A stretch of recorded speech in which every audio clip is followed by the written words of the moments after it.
Welcome to Making a Difference. My name is Todd Morgan. Today we have a special guest. Her name is Adelle Nazarian. Adelle is a recent transplant from the East Coast, and I want to welcome Adelle today, and I've got a question for you to start out. What family member, what people, what person helped you to decide to get involved, mentored you to get involved in philanthropy? First of all, Todd, thank you so much for having me here today. I'd have to say I've been very blessed. I've had two amazing, incredible parents who have been involved in philanthropy and giving since I can recall.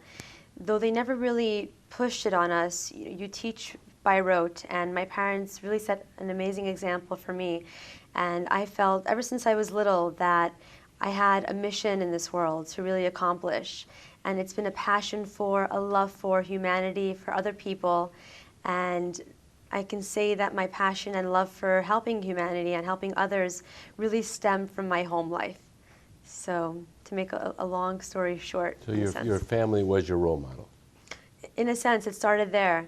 And then obviously throughout the years I had the opportunity to meet many incredible individuals and to see all the work that they'd been doing, and it really inspired me to do more, to want to do more.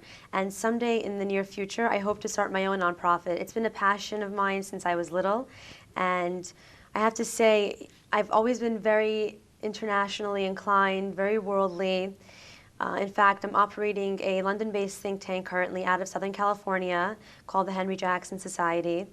I've been living in Southern California for the past 3 years. I was born and raised in Livingston, New Jersey. And, I speak Mandarin, Chinese fluently, Farsi and French. So I've always had a sort of an inclination to, an interest really in other cultures, other religions, people, and I think that's what really, it came full circle, and now I hope to do something really great with it. Tell us about the Henry Jackson Society? Involvement, please. Absolutely. The Henry Jackson Society is a 501c3 based out of the UK. Tell our viewers what a 501c3 is. A 501c3 is a charitable organization. It's a nonprofit. There's also 501c4, which is more geared towards educational endeavors. In our case, we happen to do both because we are trying to promote liberal democracy and human rights promotions, a lot of basically Western principles throughout the world where it's lacking, and sort of forging a strong transatlantic alliance to get the Western world to work hand in hand to really combat the big issues of the day. The most prescient of which right now is obviously terrorism and extremism, as we're witnessing in the Middle East.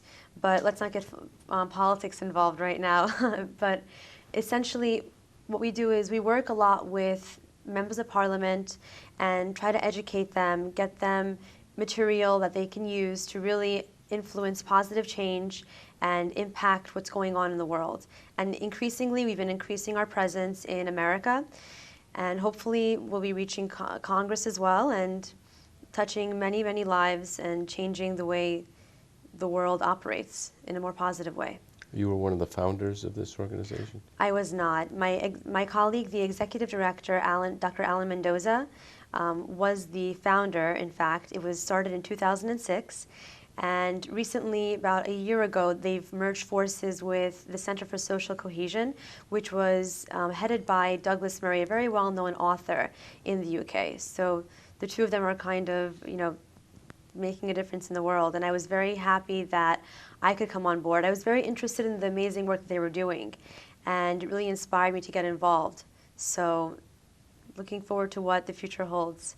And again, that also has inspired me to really pursue my own personal passion and endeavors in philanthropy, and to again start my own nonprofit someday. Well, you're very young, so it sounds like you've got a full plate for a young lady. Thank you. Now, you moved out here on a side note to expand your career. You were a newscaster on the East Coast. I was. In fact, I was with Fox News Channel in New York for 3 years. I was doing editing, production, and also on-air correspondence here and there.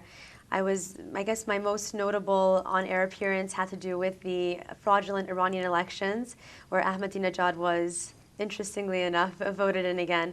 I was doing a translation of his translator's translation at his UN speech, and it was quite telling. Making a Difference will return right after this.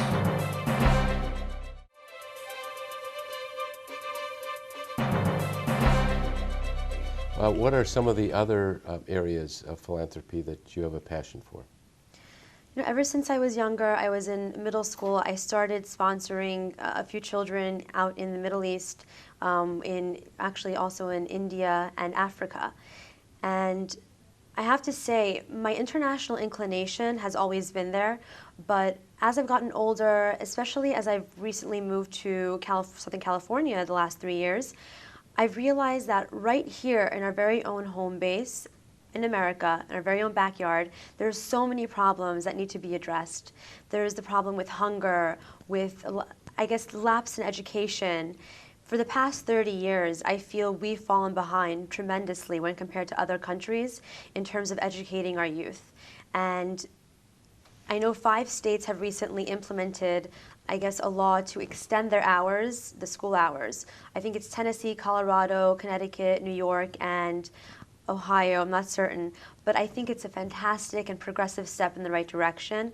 And I have to say, I urge the youth out there to really do their part and try to get involved, even in a small capacity, whether it's volunteering at a local food bank or you see someone in need, trying to help them, talk to others, try to understand. When you can relate to someone else, you sort of have a glimpse into what their life is like, and you never really know.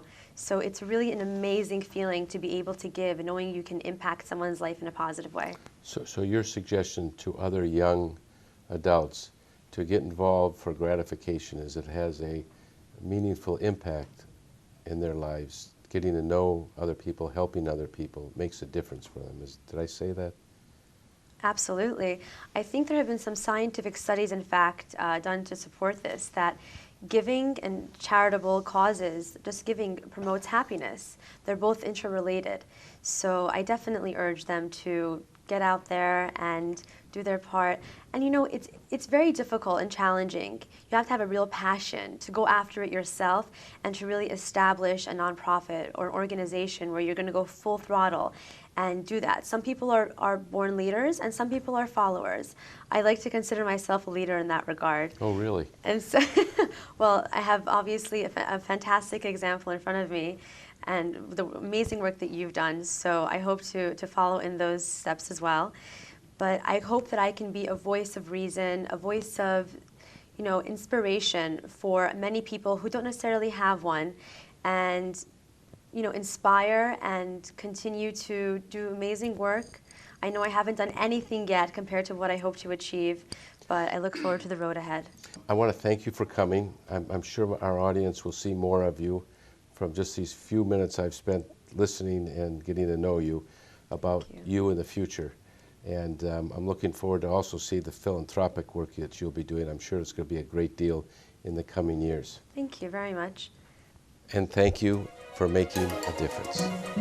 Thank you for watching Making a Difference.